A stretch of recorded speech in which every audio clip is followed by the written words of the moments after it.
Chapter 18. The Cool of the Evening. In the cool of the evening, when shadows darkened the fairgrounds, Templeton crept from the crate and looked around. Wilbur lay asleep in the straw. Charlotte was building a web. Templeton's keen nose detected many fine smells in the air. The rat was hungry and thirsty. He decided to go exploring. Without saying anything to anybody, he started off. "Bring me back a word," Charlotte called after him. "I shall be writing tonight for the last time." The rat mumbled something to himself and disappeared into the shadows. He did not like being treated like a messenger boy.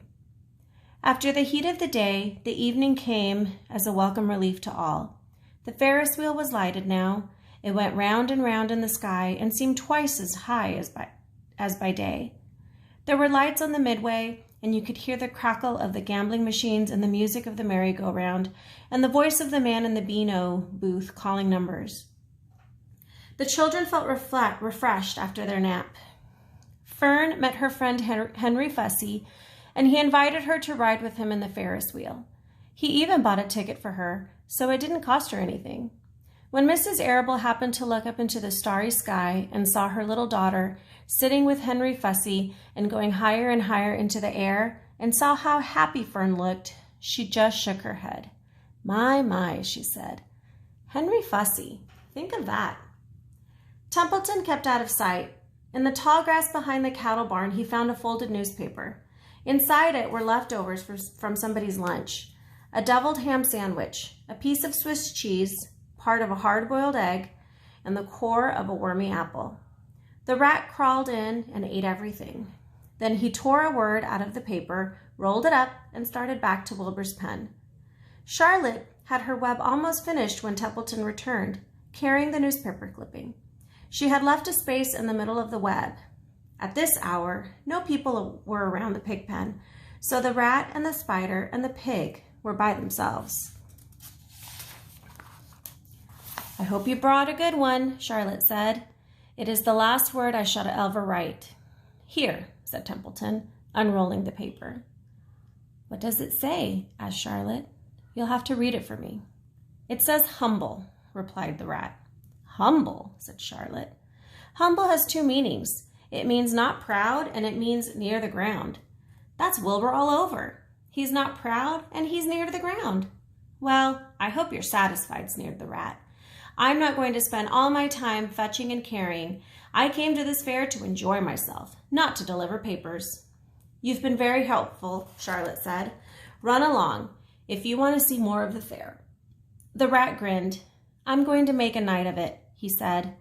The old sheep was right. This fair is a rat's paradise. What eating and what drinking, and everywhere good hiding and good hunting. Bye, my humble Wilbur. Fare thee well, Charlotte, you old schemer. This will be a night to remember in a rat's life. He vanished into the shadows. Charlotte went back to her work. It was quite dark now. In the distance, fireworks began going off, rockets scattering fiery balls in the sky. By the time the Arables and the Zuckermans and Lurvy returned from the grandstand, Charlotte had finished her web. The word humble was woven neatly in the center. Nobody noticed it in the darkness. Everyone was tired and happy. Fern and Avery climbed into the truck and lay down. They pulled the Indian blanket over them. Lurvy gave Wilbur a forkful of fresh straw. Mr. Arable patted him. "Time for us to go home," he said to the pig. "See you tomorrow." The grown-ups climbed slowly into the truck, and Wilbur heard the engine start and then heard the truck moving away in low speed. He would have felt lonely and homesick had Charlotte not been with him. He never felt lonely when she was near. In the distance, he could hear the music of the merry-go-round. As he was dropping off to sleep, he spoke to Charlotte. "Sing me that song again, about the dung and the dark," he begged. "Not tonight," she said in a low voice. "I'm too tired." Her voice didn't seem to come from her web. "Where are you?" asked Wilbur. "I can't see you. Are you on your web?" "I'm back here," she answered, "up in this back corner." "Why aren't you on your web?" asked Wilbur. "You almost never leave your web." "I've left it tonight," she said. Wilbur closed his eyes. Charlotte, he said after a while. Do you really think Zuckerman will let me live and not kill me when the cold weather comes? Do you really think so? Of course, said Charlotte. You are a famous pig, and you're a good pig. Tomorrow you will probably win a prize. The whole world will hear about you. Zuckerman will be proud and happy to own such a pig. You have nothing to fear, Wilbur, nothing to worry about. Maybe you'll live forever. Who knows? And now, go to sleep. For a while there was no sound, then Wilbur's voice. What are you doing up there, Charlotte? Oh, making something, she said. Making something as usual. Is it for me? Asked Wilbur. No, said Charlotte. It's something for me for a change. Please tell me what it is, begged Wilbur. I'll tell you in the morning, she said.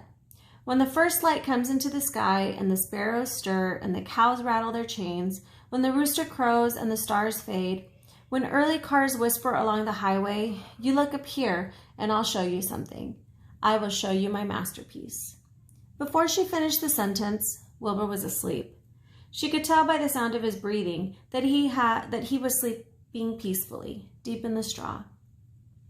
Miles away at the Arable's house, the men sat around the kitchen table eating a dish of canned peaches and talking over the events of the day. Upstairs, Avery was already in bed and asleep. Mrs. Arable was tucking Fern into bed.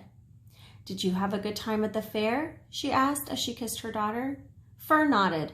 I had the best time I have ever had anywhere or any time in all of my whole life. Well, said Mrs. Arable, isn't that nice?